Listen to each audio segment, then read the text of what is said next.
Hormat, jika Bapak mendengarkan video saya ini, ya kan, nggak usah berpikir bahwa saya ini mencari sosialitas, mencari uang. Ya, saya di Amerika usia 24 tahun, gaji saya 1 bulan udah 1 miliar. Situ, saya sudah cukup secara materi. Uang saya di luar negeri banyak di situ. Saya cuma kasihan pada masyarakat. Saya sebagai aparat penegak hukum, sebagai lawyer, saya bersumpah bukan kepada manusia di pengadilan tinggi, bukan kepada hakim.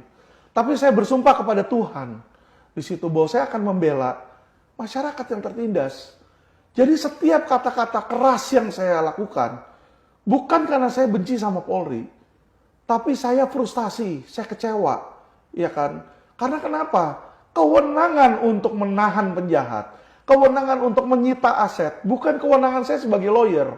Apabila undang-undang memberikan, advokat kamu boleh menyita. Saya saat ini tidak akan duduk berbicara di podcast. Saya akan melakukan tugas saya sita-sitain, saya tangkap-tangkapin penjahat. Tetapi Bapak Kapolri yang terhormat, tugas penyidikan, tugas penangkapan para penjahat, tugas menyita aset-aset tindak pidana itu ada pada kepolisian. Dan saya tahu saya tidak bisa melakukan hal-hal tersebut. Makanya disitulah kami sudah membuat aduan. Aduan kami tidak ditanggapi, malah korban-korban yang mengadu itu diintimidasi balik, Bapak. Disinilah kami mau menggugah, ya kan? Apakah polisi masih punya rasa malu? Iya kan? Anda mengenakan baju polisi, setiap bulan Anda mendapatkan gaji dari apa? Keringat masyarakat. Apakah Anda peduli terhadap masyarakat?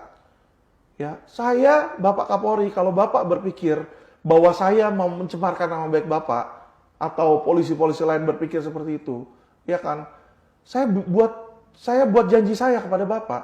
Bapak bereskan itu 5.000 orang, bereskan berikan hak-hak mereka, berantas semua investasi bodong, tangkap tanpa pandang bulu, ya kan? Gak usah proses hukum, Pak. Bapak mau saya di penjara berapa lama? Misalnya pencemaran nama baik 4 tahun. Saya 4 tahun di penjara nggak apa-apa, Pak. Saya masuk rela dan ikhlas, Pak. Di situ. Tapi, Pak, ya kan, jika pembela masyarakat aja diperlakukan seperti ini, saya aja yang viral, sulit untuk memperoleh keadilan. Bagaimana rakyat biasa, Pak? Itu yang Bapak perlu pahami. Ya kan? Mereka ini nggak punya corong, Pak, untuk berbicara.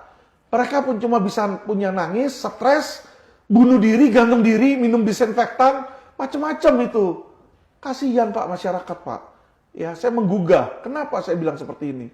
Ya kan? Saya nggak tahu kitab suci teman-teman masing-masing apa, Bapak Kapolri apa. Tapi kitab suci saya bilang, Tuhan bilang, kasihilah sesamamu seperti kamu mengasihi dirimu sendiri. Seperti kamu mengasihi Tuhan Allahmu.